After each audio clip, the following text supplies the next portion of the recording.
So I recently got together with a guy from my hobby. He asked me out first and I had some doubts that we'd work together as a couple because of the age difference. He's 35 and I'm 22. So, in my apartment, since it's an old house that was originally a single-family house, there isn't much soundproofing. And the floors creak when people move.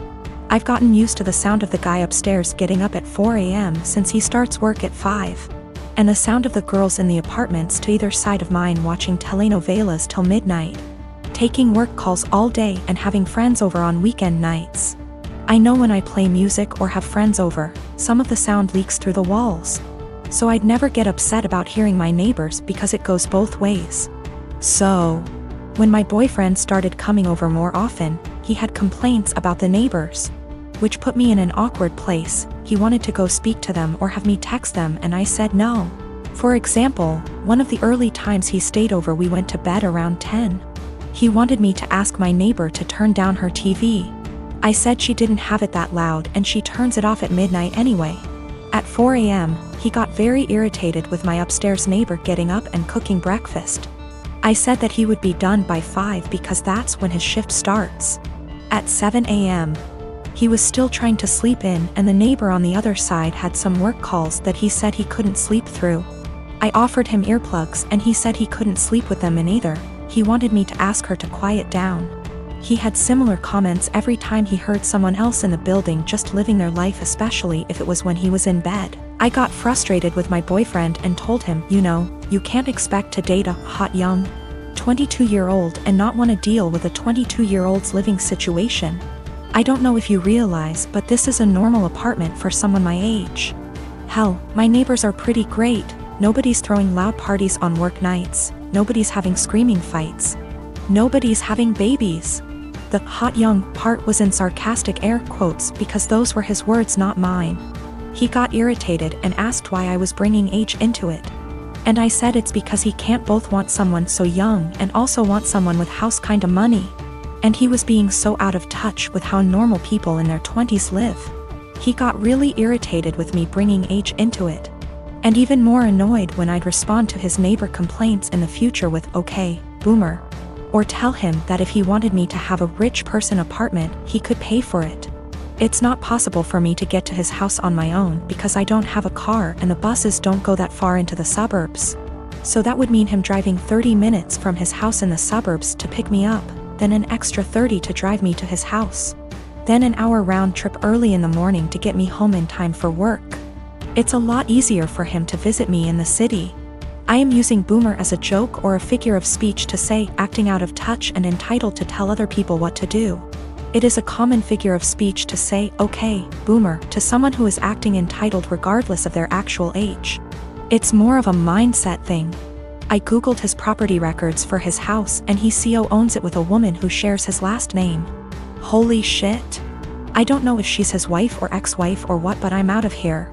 I'm honestly freaking out right now, but I just gotta say, great big thank you to everyone who noticed red flags and made me question that. I've blocked his number. He can have fun figuring out where I went.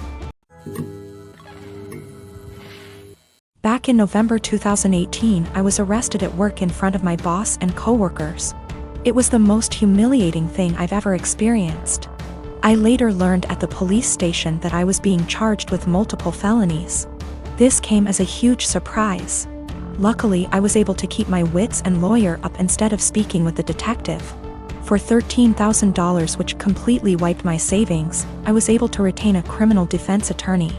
However, it cost me everything, and I was unable to pay my bond. This resulted in me staying in jail for a total of 54 days.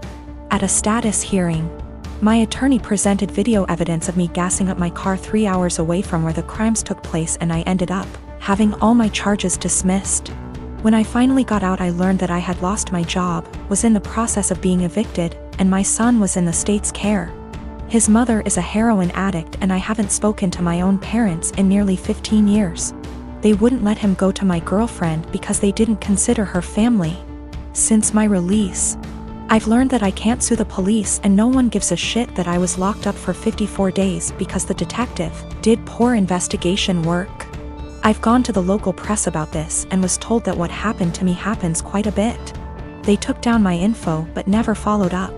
So what I did was create a website sharing my story. I also uploaded the police report and some other documents from the discovery. Literally, the only reason why I was arrested was because an eyewitness said they saw me. If the detective had done his job, he could have verified that I wasn't even in town on the day the crimes took place. This is what pisses me off the most. My life was ruined because of a lazy employee. My website is now ranked number 2 on the first page of search results when you type in my town's name. I live in a touristy town and we attract a lot of visitors over the summer.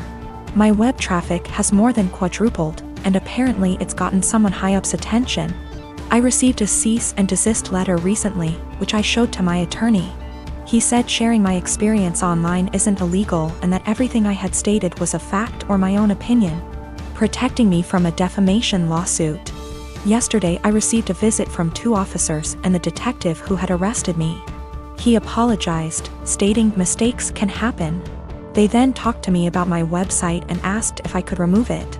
I said I would delete it on the condition that the detective leave his job and never do police work again. Suffice to say that isn't happening. After the visit I received, I'm more pissed off that the only reason the detective apologized to me was to get me to take down my website. I don't plan to, and the only one supporting this is my girlfriend. My friends think I'm being spiteful and have suggested that I just delete it. My sister and I lost our dad a year ago. He was my only parent. Mom was never in mine or my sister's life. Dad left money, inheritance, for me and sister, and she used her inheritance to get new cars and renovate her house. I live with my aunt right now cause my brother-in-law didn't let me stay with my sister. I'm planning on using my inheritance money to pay for college tuition. I've always wanted to be doctor but haven't decided which branch yet.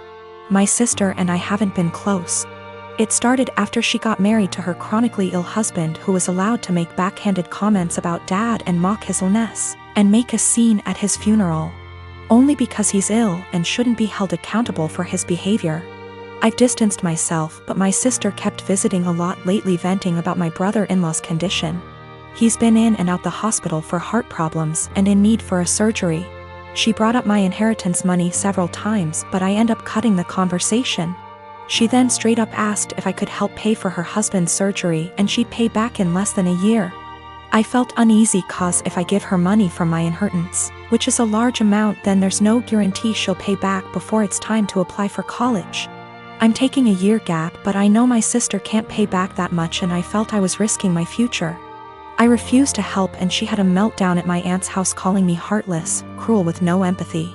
She said that her husband's health should be a priority and I needed to help because education is nothing compared to someone's health, and asked if I'd be happy to see her as a widow and my nephew with no father. My aunt suggested others pay, but most of them cut my sister and her husband off. I argued that her husband's poor health isn't my fault after she kept blaming and guilt-tripping me.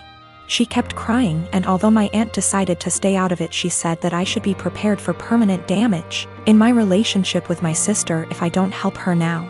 She's been sending texts and pictures of her family telling me this is what I was saying no to. A happy, healthy family with a healthy husband and father. I cried and felt like I was being selfish, not good aunt and sister. I asked my friend and he said let them sell the cars and all the luxurious stuff they bought to afford the surgery, and warned me, if I give them money I'll never get it back and may not be able to go to medical school.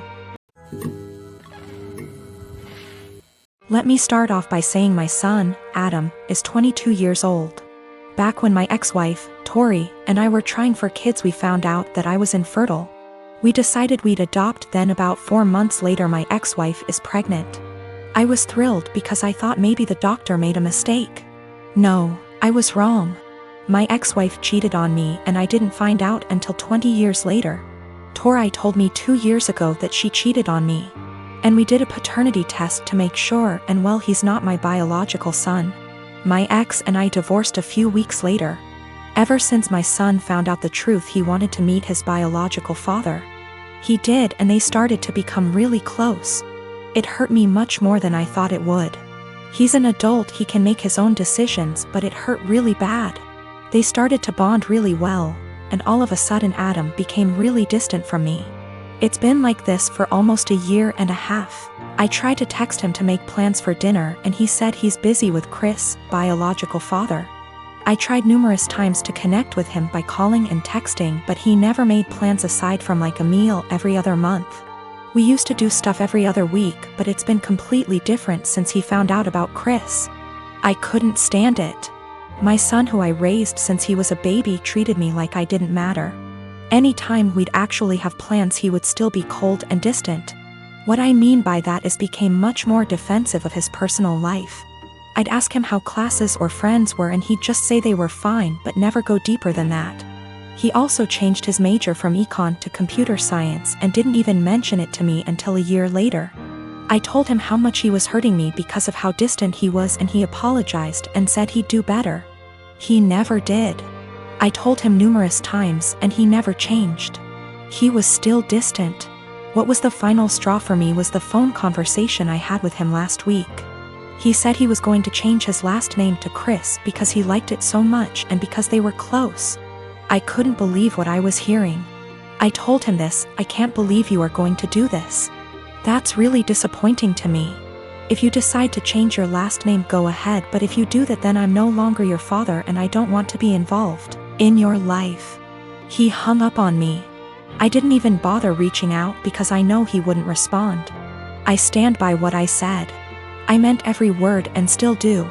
The last name change to me means he no longer views me as a father and views Chris as his, despite the fact he's 22. My family told me I'm being unreasonable, meanwhile my best friends think it's reasonable. After I found out about Chris, I took a couple of days and didn't speak to my ex-wife or Adam. They didn't contact me. I didn't contact them. I needed a break.